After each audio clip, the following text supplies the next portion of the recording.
Ahead on Q2, up or down? Billings housing market comes into focus. We have a lot more inventory on the market right now. The numbers tell a different story from national trends, but what does it mean for buyers and sellers? Plus, out with the old and in with the new. Demolition begins on the Miles City Fire Station. We'll have those details. And Sasquatch spotted in a small Montana town. It's been really cool just to see the support it's gotten here. I'll tell you why you won't have to search long for this new burger joint in Joliet. The MTN 430 news starts right now. Good evening and thanks for joining us on this Friday. I'm Hailey Monaco. The real estate market across the nation is reportedly down, but it's quite the opposite here in Montana. According to Realtor.com, the median listing price for Billings in May was $440,000, while the median sold price came in at around $364,000. Tonight, our Hannah Pettiferi reports on why the best time to buy is and what exactly is driving the market. The market is always changing. 688. So we have a lot more inventory on the market right now. That's the number of single-family homes on the market in Yellowstone County. Active listings are up 10.8% compared to last month. Realtors seeing more options for buyers. Billy Parrott, president of Billings Association of Realtors, says the median sales price in May was $370,000. That's down 5.9% from last year. And in Billings, we are a little bit on the less expensive side as far as affordability compared to like Missoula and Bozeman. So when is the best time to buy or sell? Jason Leninger, a broker, saying spring is the hottest time to list. Once the grass gets green, middle of May, early part of June is statistically the highest net volume for sellers. And with the 7% interest rate, Jason says it can cause people to hesitate. If the interest rates do go down a little bit, that's going to bring an influx of people entering the market, which is great for those that want to buy and sell something. Median days on the market is 17 days up, 17.2% from last month. Nationally, in some states, we're seeing more of that 30-day on the market. So 17 to me is pretty good. Still, it still shows us that it's a strong market. Sellers still getting top dollar after listing their home. Sellers are still getting 98.4% of their list price, so they're still getting pretty close to list, which is a good sign. Billy and Jason highlighting what Billings has to offer. Billings as a whole is very diverse in its economy, from the oil refineries to the education corridor to the hospitals. In Billings, Hannah Pettiferi, MTN News. Friday began quietly in our area, but our weather is much more active now. With the very latest on our weather situation, here's meteorologist Jason Stiff.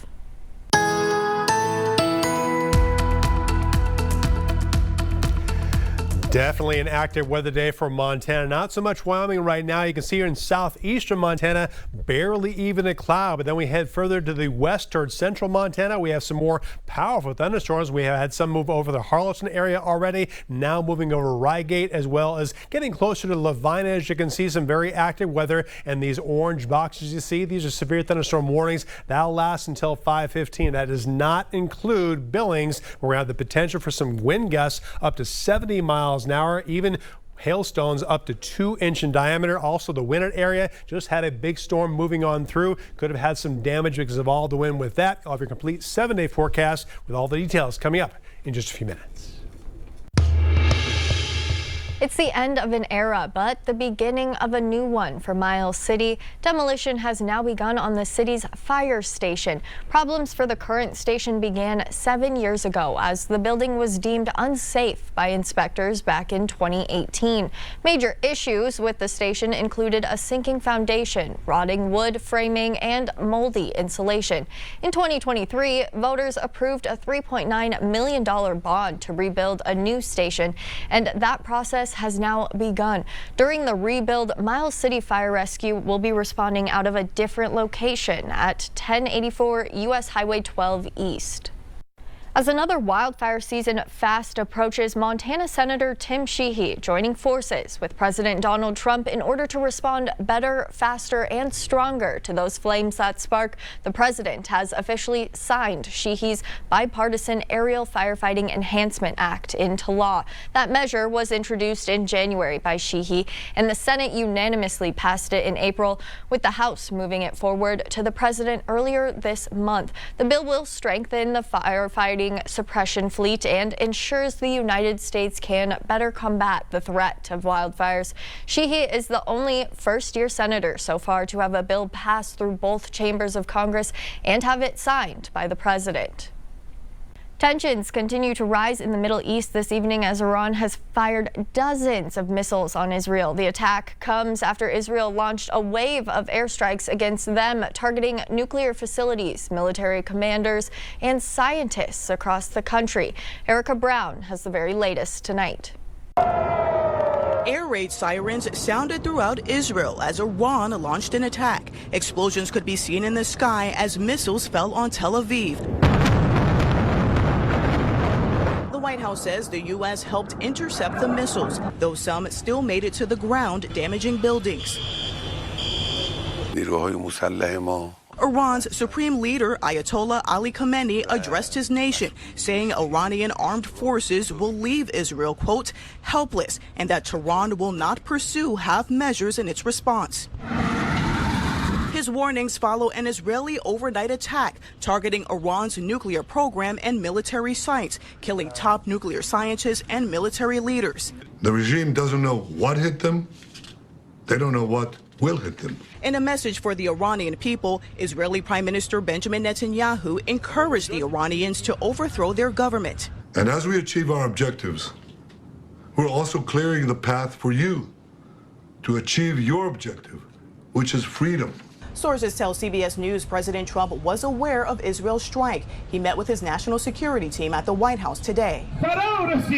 In Tehran, Iranians protested Israel's attacks. Journalist Dan Raviv authored a book about Israel. Israel's been planning this for years. The Mossad, Israel's spy agency, has really penetrated Iran to a deep degree.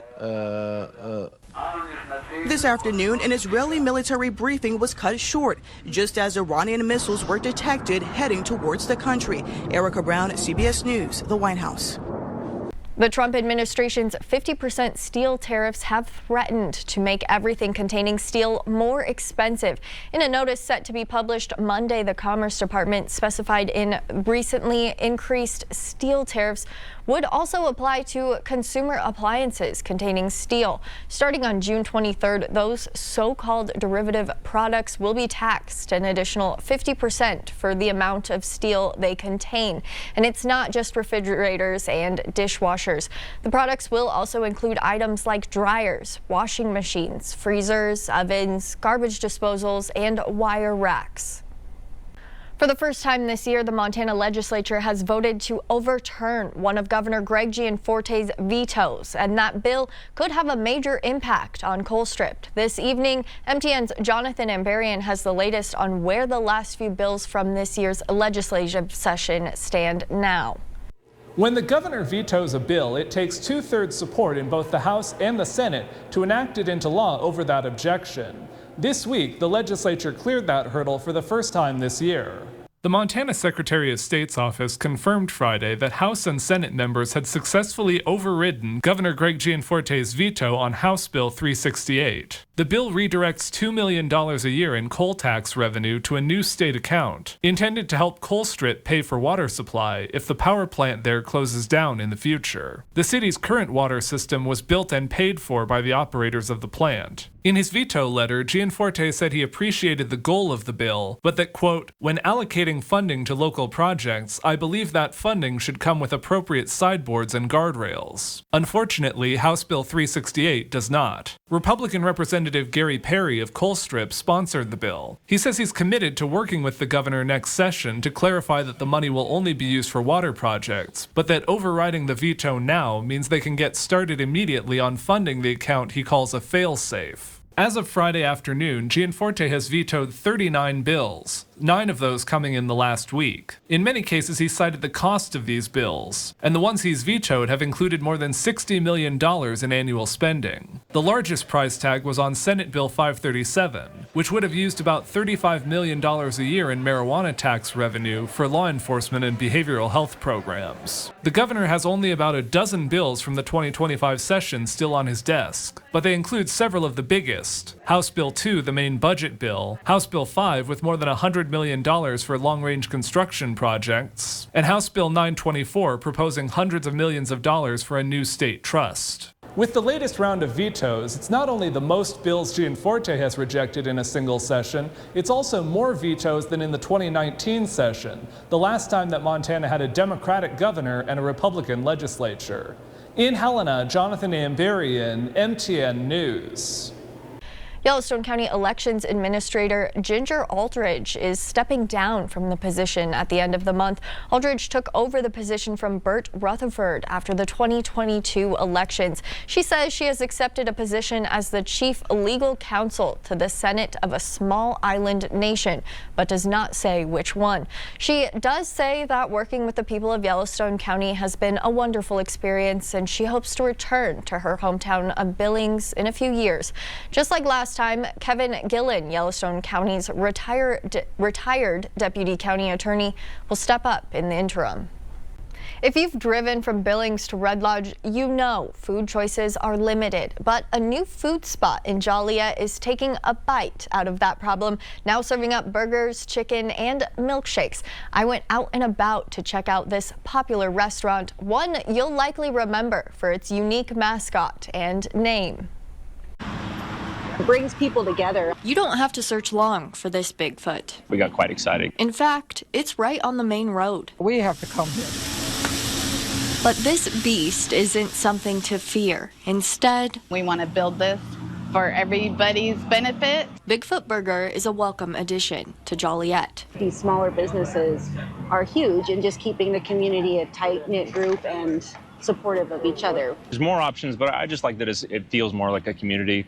And you walk up to it, you get your burger, like you say hi to the people. From the smash burgers. All our meat from Columbus area, Emmett's meat. And fries.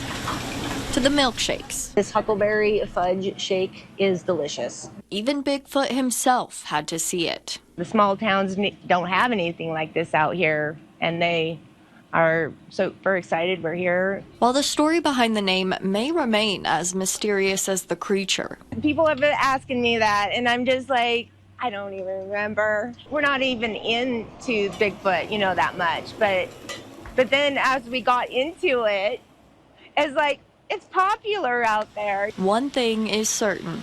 We are excited to serve Joliet and the surrounding areas. And we're excited to make everybody a good burger and a good shake. I love it. Welcome to Bigfoot Burger. In Joliet, Hailey Monaco, MTN News. For the first time in 5 years, the July 4th fireworks show in Billings is returning to Castle Rock Park. Celebrate Freedom is returning to its original location after having to move to Metro Park during the COVID pandemic.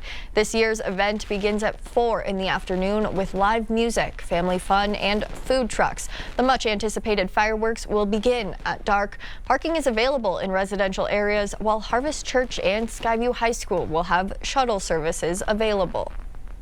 The Montana Department of Environmental Quality is asking Montanans to be on the lookout of algal blooms on Montana's lakes and reservoirs. The blooms occur when pollutants, sunlight, or water temperature cause the rapid growth of blue-green algae on the water's surface. It looks like spilled paint, pea soup, or grass clippings. Blue-green algae can produce a toxin that can make people seriously ill and kill pets and livestock.